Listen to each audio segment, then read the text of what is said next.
우리는 이 세상을 살면서 잘 나가는 사람이 되고 싶어 합니다. 잘 나가는 인생이 되고 싶어 하죠. 잘 나가는 사람들의 인생을 바라보면 부럽기도 하고 나도 저런 인생을 한번 살고 싶다라는 생각을 할 수 있습니다. 로또에도 한번 당첨돼 보고 싶고 장사를 하면 성공해 보고 싶고 그리고 회사에 들어갔으면 승승장구하며 승진할 수 있는 꿈을 꿉니다. 그리고 그런 사람들이 우리 주변에 존재하죠. 소위 말하는 잘 나가는 인생들입니다. 그러나 많은 사람들이 부러워하는 잘 나가는 인생, 그런 인생을 바라볼 때 우리는 때로는 그 일이 언제나 그 끝까지 이어지지 않는 것을 바라볼 때가 있습니다. 쉽게 말해서 우리가 익히 알고 있는 사실처럼 로또에 당첨되었다고는 하지만 그때는 기쁘고 즐거웠을지는 몰라도 그것으로 말미암아 찾아오는 불행을 맞이하는 사람들도 있고 승승장구하면서 회사에서 승진을 하고 장사에 성공하는 것처럼 보였지만 그 이면에서는 성공을 위해서 수단과 방법을 가리지 않다가 결국에는 잘못된 길로 빠져서 멸망을 하는 나락의 길로 빠지게 되는 그러한 사람들의 모습을 종종 마주한다는 것이죠. 물론 지금 잘 나가는 사람이 끝까지 잘 나갈 수도 있습니다. 그런데 그렇지 않을 수도 있다는 것이죠. 하루아침에 그 인생이 어떻게 될지는 우리는 모르는 사실이라는 것입니다. 우리는 과연 지금 잘 나가는 인생을 부러워하면서 살아가고 있는데 그런데 당장 내일에 어떤 일이 일어날지 모르는 그러한 삶 안에서 진정한 성공한 인생은 어떤 인생일까요? 어떠한 삶이 성공한 인생일까요? 끝이 좋아야 좋은 인생이 될 수가 있다라는 이야기입니다. 예전에 이제 합창단에서 제가 그 찬양도 했었던 적이 있었고 그리고 교회 같은데 성가대에서 지휘를 하거나 합창 같은 거를 이제 지도할 때도 있었는데 저도 물론 배우기도 했었습니다. 그런데 이제 그때의 지휘자 선생님이 했던 이야기 가운데 하나가 있어요. 처음과 끝이 좋으면 노래를 기억하는 사람들은 다 좋은 노래로 기억한다라는 거예요. 처음 화음이 잘 들리고 끝에 화음이 맞으면은 사람들은 그 노래를 아름답게 기억한다라는 겁니다. 물론 중간에 이것저것 틀릴 수 있지만 그 처음과 끝은 잘 맞추라는 이야기이죠. 진정으로 성공한 인생은 단순히 현재의 승리만을 이야기하지는 않습니다. 지금 이 순간 성공했다고 해서 그 인생 전부가 성공했다라고 우리는 바라보지 않습니다.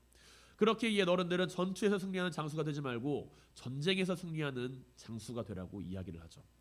전투에서는 이길 때도 있고 질 때도 있습니다. 전투에서는 승리할 때도 있고 패배할 때도 있습니다. 그러나 그것으로 인해서 패장이 되거나 승장이 되는 그 결과가 주어지는 것이 아닙니다. 전투에서 이기는 것이 아니라 그 전쟁에서 이기게 되었을 때 승리한 사람은 승장으로 기억이 되고 패배한 장군은 패장으로 기억이 되기 마련이라는 것입니다.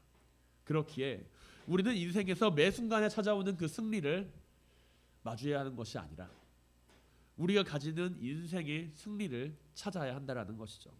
그리고 그것을 성경에서는 형통하는 자의 축복으로 이야기를 합니다. 그렇다면 하나님이 함께하는 형통하는 그 축복, 형통의 축복은 과연 어떤 사람이 형통하는 축복을 가지는 사람일까요? 오늘 성경 본문을 바라보면 창세기 39장 2절을 바라보면 요셉에 대한 설명이 등장하는 것을 볼 수가 있습니다. 여호와께서 요셉과 함께 하심으로 그가 형통한 자가 되어 그의 주인 애굽 사람의 집에 있더니라는 이야기예요. 요셉이라고 하는 그 인물은 교회를 다니는 사람들에게도 익숙하고 믿음을 가지고 살아가는 많은 이들에게도 익숙한 이름입니다. 요셉, 꿈을 꾸는 사람 요셉의 이야기이죠. 요셉은 아버지에게 사랑을 받았지만 형들에게는 미움을 받았습니다. 애굽으로 팔려가게 됩니다. 그곳에서는 보디발이라는 장군을 만나서 그의 집에서 중요한 가신으로 쓰임을 받게 되지만 자기가 그렇게 충성을 바쳤던 그 보디발 장군에게 배신을 당해 배신이라고 할 수 있을까요? 보디발 장군이 그를 믿지 못해서 결국에 감옥으로 빠지게 되는 감옥에 가게 되는 결과를 가지게 됩니다. 그리고 그 감옥에서는 조금 이제 일이 잘 풀리는 것처럼 보이더니 자신과 약속한 그 약속을 잊어버린 사람 때문에 그를 도왔음에도 불구하고 계속해서 감옥에 갇혀 있어야만 하는 상황이었습니다. 우리가 요셉의 인생을 바라본다면 그가 형통한 인생을 살았다라고 이야기를 할 수 있을까요? 아마 요셉의 인생을 바라보며 우리가 그가 형통한 인생을 살았다라고 이야기를 할 수 있다면 그가 나중에 국무총리가 된 것을 알고 있기 때문에 하나님이 그를 형통하게 하셨다라고 이야기를 하는 경우가 많이 있을 겁니다.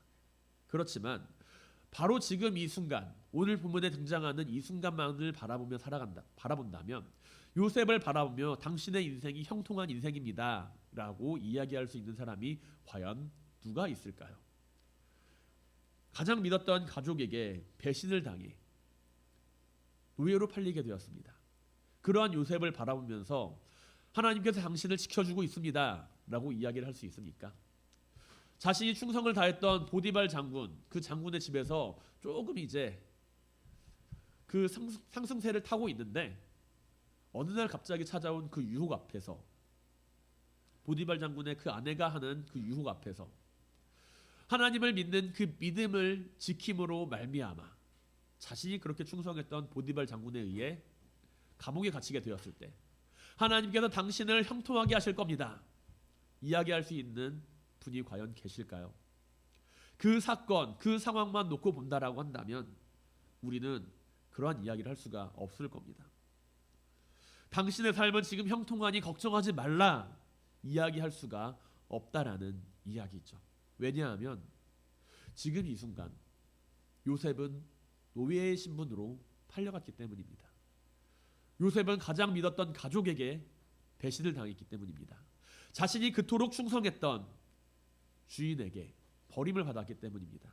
누명을 쓰게 되었죠. 믿었던 이들에게 전부 배신을 당했던 그러한 요셉을 향하여서 누가 과연 그가 형통한 사람이다 라고 이야기를 할 수 있겠습니까? 그런데 그럼에도 불구하고 오늘 성경은 요셉을 향하여 계속하여 요셉은 형통한 사람이었다 라고 기록을 합니다.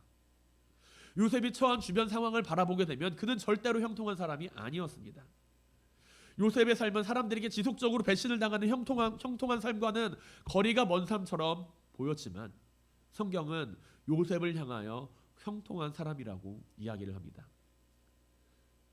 요셉의 상황을 보면 형통함의 축복이 아니라 위로가 필요한 상황이었겠죠. 외국에서 팔려온 그 노예의 앞길이 어떠했을까요? 주인에게 버림받아서 감옥에 갇히게 되는 요셉의 그 운명이 과연 어떻게 되었을까요? 아마 열의 아홉은 부정적으로밖에 생각을 할 수가 없는 상황이었을 겁니다. 그 전까지는 아버지의 집에서 사랑을 받으며 살았는데 어느 날 갑자기 노예로 팔리게 되었다면 그것을 받아들일 수 있는 사람이 과연 얼마나 될까요? 잠시 그의 인생이 볕이 되는 것처럼 보였지만 다시금 억울한 감옥을 들어가게 되었을 때 과연 그 인생에서 사람들을 원망하지 않고 하나님을 원망하지 않을 사람이 얼마나 될까요?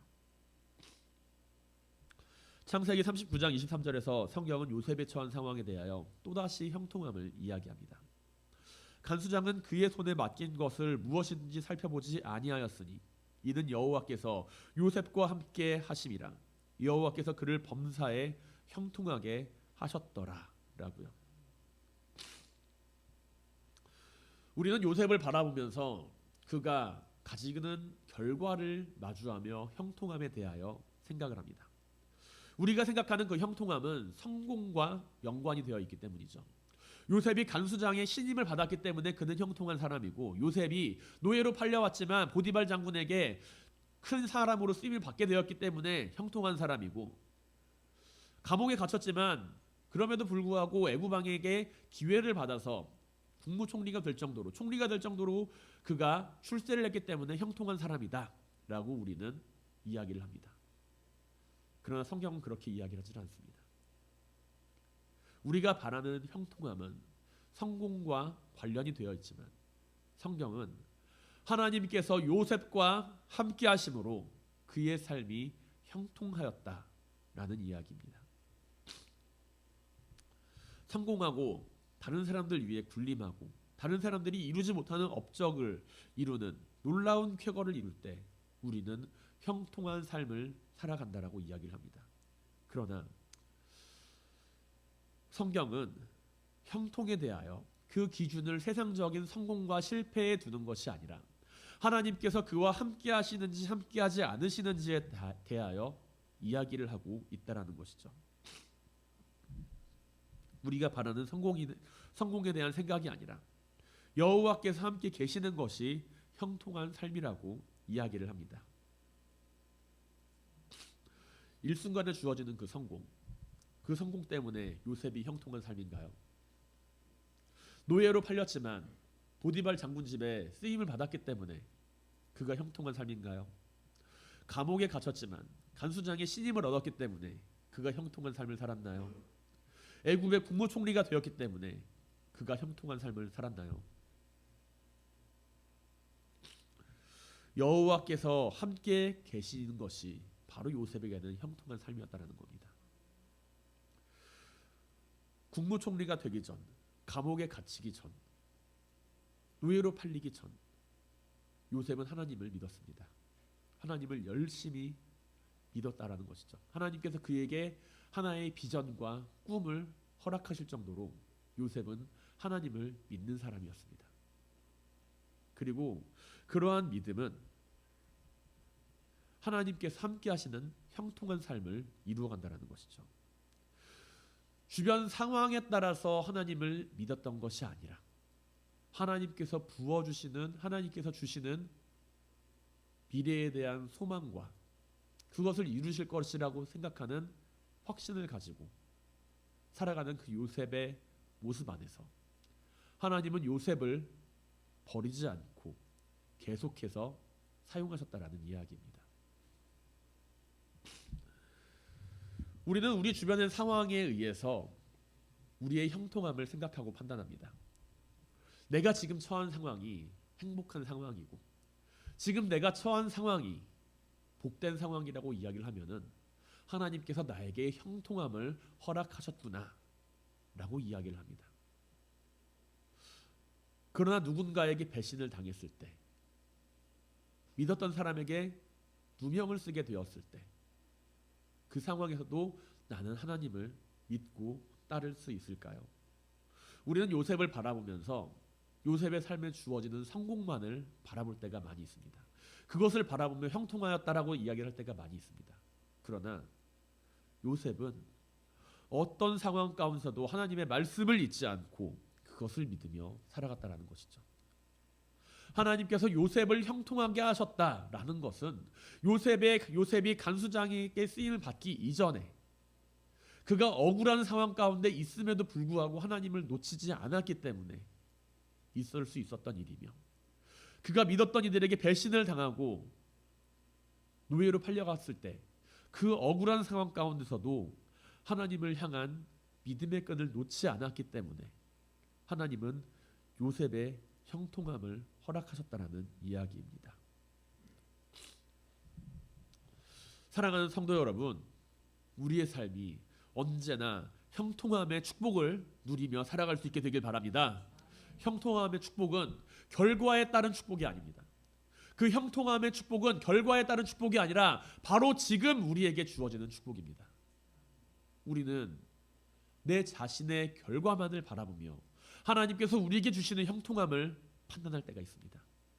그러나 내가 하나님을 믿고 있다라고 한다면, 하나님을 의지하며 하나님을 신뢰하며 하나님께서 주시는 그 형통함의 삶을 바라보며 살아가고 있다면 우리는 모든 상황 속에서 하나님께서 하실 일에 대하여 바라보며 살아가야 한다는 것이죠. 하나님께서 함께 하시는 삶이 형통한 삶이라고 한다면, 하나님께서 지금 이 순간 나와 함께 하실 때 나는 지금 형통함의 축복을 누리며 살아가는 사람입니다. 우리가 성공과 실패로 형통함의 기준을 삼는다면 우리는 그 누구보다 큰 패배자를 알고 있습니다. 십자가에서 억울한 누명을 쓰고 죽으셔야만 했던 주님의 모습, 그 모습을 바라보면 세상 사람들이 행하는 온갖 저주와 핍박과 억울한 누명을 쓰고서 그들의 모든 죄를 짊어지고서 십자가에 달리셔야만 했던 주님의 모습을 바라본다면 우리는 그 모습의 결과만을 두고 보았을 때 형통한 삶이 아니라고 이야기할 수밖에 없습니다. 그러나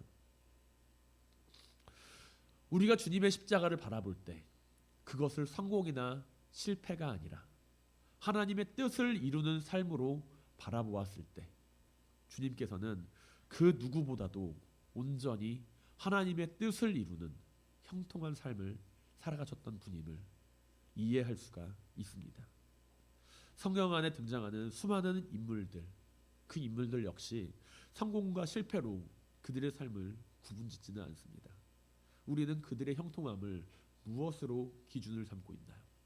그들이 놀라운 일을 행했기 때문에 그 삶이 형통한 삶이다, 그렇게 이야기를 하고 있습니까? 아니면은 하나님이 그들과 함께 하셨기 때문에, 모세와 함께 하였기 때문에, 여호수아와 함께 하였기 때문에, 베드로와 함께 하였기 때문에, 요한과 수많은 선지자들과 예언자들과 함께 하였기 때문에 그들의 삶이 하나님께 쓰임을 받는 형통한 삶이라고 이야기를 하고 있습니까?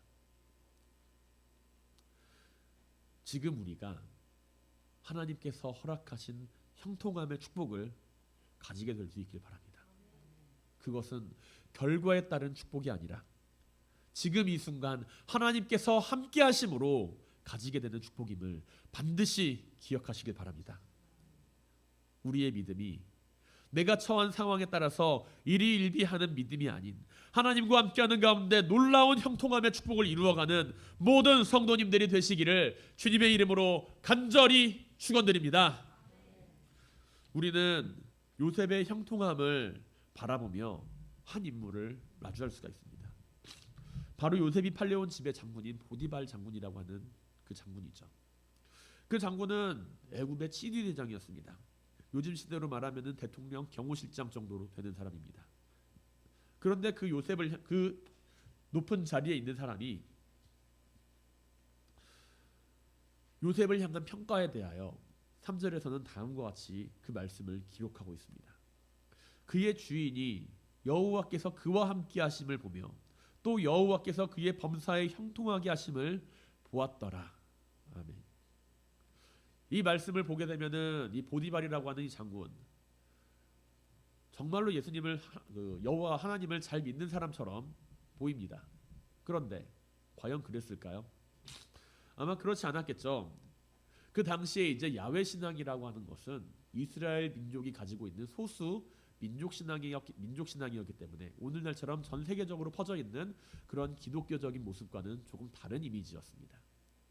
그런데 이런 상황에서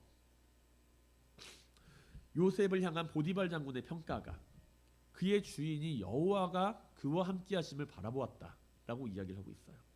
그리고 여호와께서 그에게 범사에 형통하게 하심을 보았다라고 이야기를 합니다. 어째서일까요?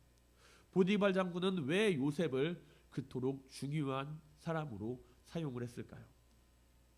요셉이 감옥에 있을 때 왜 간수장은 요셉을 향하여 그렇게 중요한 위치에서 일을 하게 하였을까요?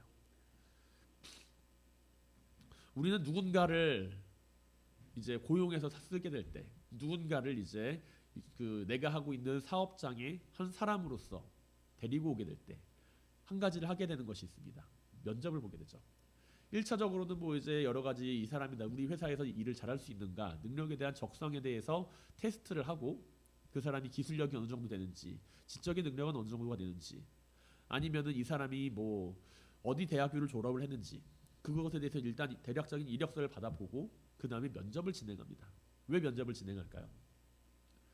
그냥 능력만 보면은 이 사람이 그냥 쓰는 것이 좋겠지만 면접을 보게 되는 것은 그 사람에 대한 됨됨이를 알아보기 위함이라는 것이죠. 이 사람이 과연 어떤 생각을 가지고 살아가는지, 어떠한 성격을 가지고 있는지, 다른 사람들과 조화롭게 일을 할 수 있는지, 우리 회사에서 과연 말썽을 피우지는 않을지, 그런 것에 대한 여러 가지 정보를 수집하기 위하여 면접을 본다라는 이야기입니다.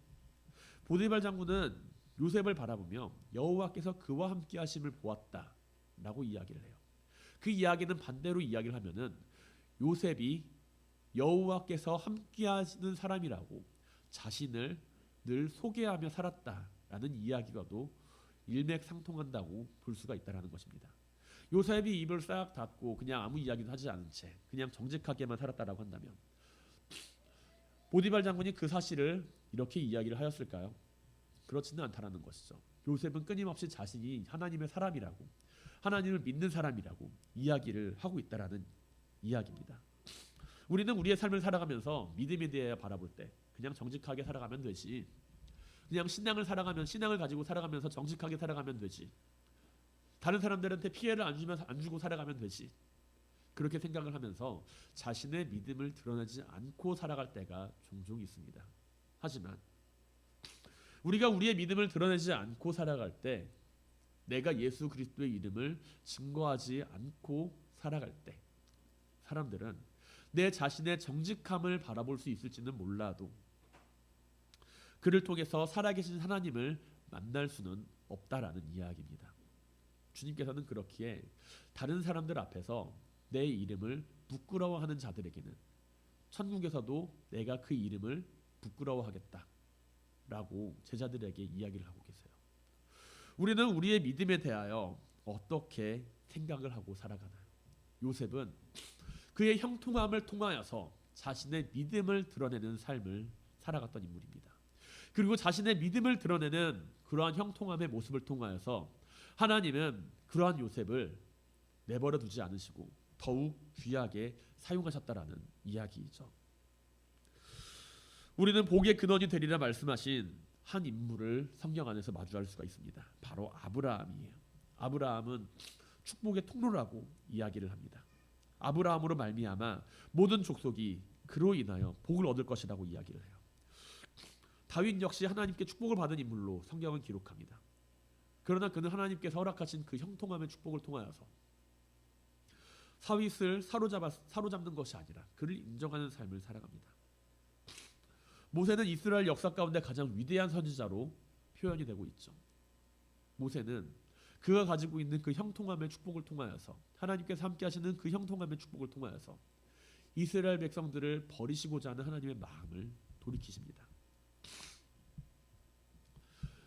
우리는 우리의 삶 안에서 내가에 주어지는 형통함의 축복만을 바라보며 살아갈 때가 많이 있지만, 그것을 이루어가기 위해서는 내가 하나님의 사람이라는 것을, 내가 믿음을 가지고 살아가는 하나님의 사람이라는 사실을 부끄러워하지 말아야만 합니다. 사람들 앞에서, 하나님 앞에서 부끄러워하지 않으며 오히려 그것을 통해서 살아계신 하나님의 이름을 증거할 수 있는 사람이 되어야 한다는 것이죠. 그리고 그때 하나님께서는 자신의 이름을 위하여, 그 이름을 부끄러워하지 않고 일하는 사람을 위하여 그를 더욱 형통하게 하시며 그와 더욱 함께하며 축복하는 삶을 허락하실 것입니다.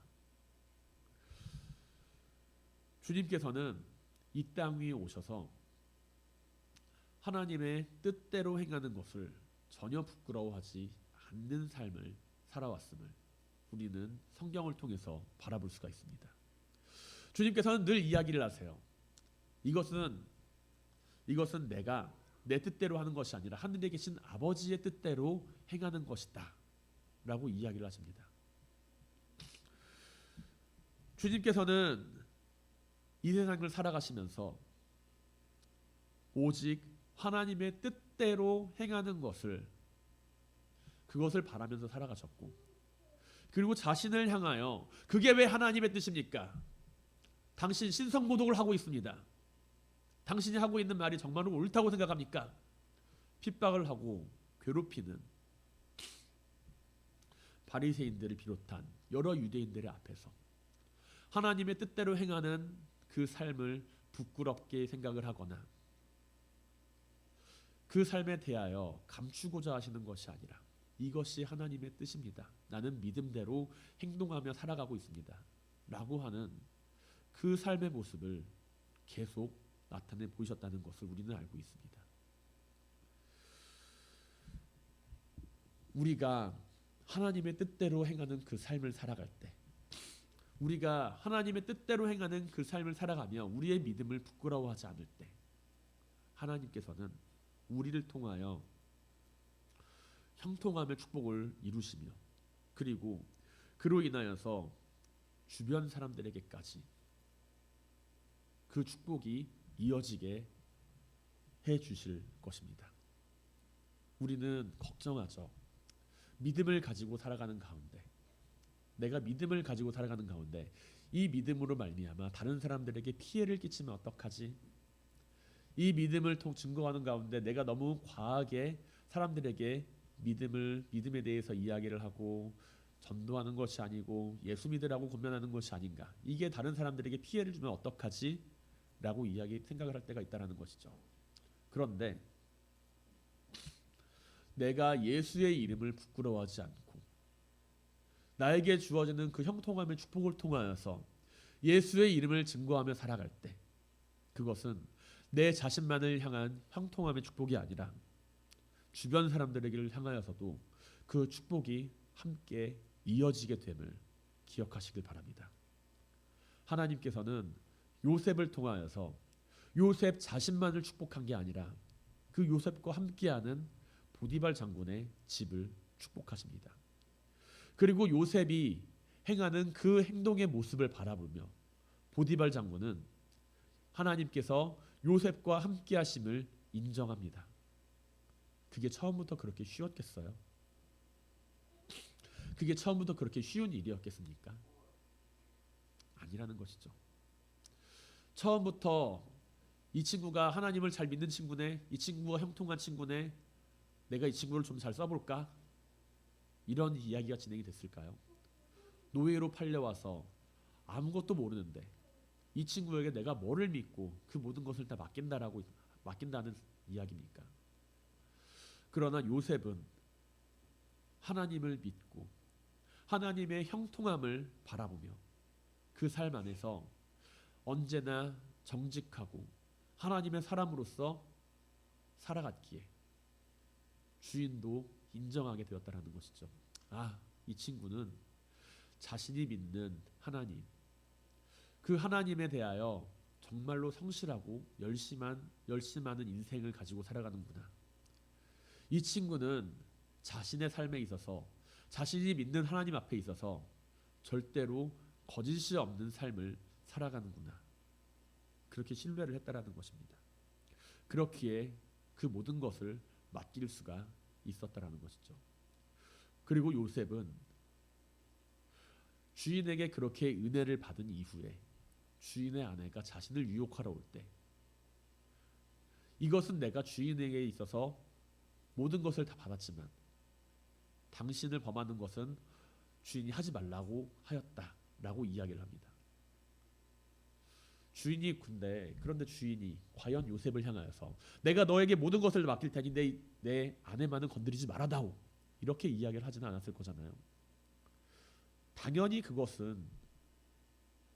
믿을 만한 사람이라고 한다면 그런 이야기는 하지 않았을 것이고, 요셉은 그렇기에 이것은 내가 주인을 배신하는 것이며 또한 하나님께서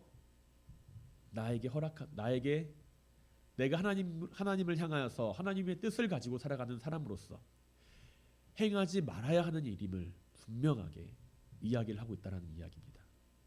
누군가가 그렇게 이야기를 했기 때문에 그 아내를 범하는 것을 행하지 않은 게 아니라 하나님의 뜻대로 행하는 사람으로서 살아가는 사람으로서 하지 말아야 할 분명한 일이었기 때문에 그는 분명한 기준을 가지고 자신을 향해 다가오는 그 유혹을 벗어날 수 있었다라는 것이죠. 우리가 믿음 안에서 하나님께서 허락하신 형통함의 축복을 가지고 살아갈 수 있기를 원합니다. 그 형통함이 내 자신만을 향한 믿음이 아니라 주변 사람들에게도 하나님의 살아계심을 증거할 수 있는 형통함이 될 수 있길 바랍니다. 그리고 그것이 단순한 그 믿음의 삶의 모습이 아니라 내 삶의 정직함과 겸손함과 성실함으로 자리하게 될 수 있길 바랍니다. 하나님과 함께하는 그 형통함의 사람, 그 형통함의 사람은 믿음을 가지고 이 땅을 살아가는 가운데 하나님의 이름을 증거하며 자신의 삶에 성실하게 살아가는 축복받는 인생임을 기억하시기 바랍니다. 하나님과 함께하는 형통한 사람으로서 언제나 이 세상을 향한 축복의 통로의 역할을 온전히 감당하는 모든 성도님들이 되시기를 주님의 이름으로 간절히 축원드립니다.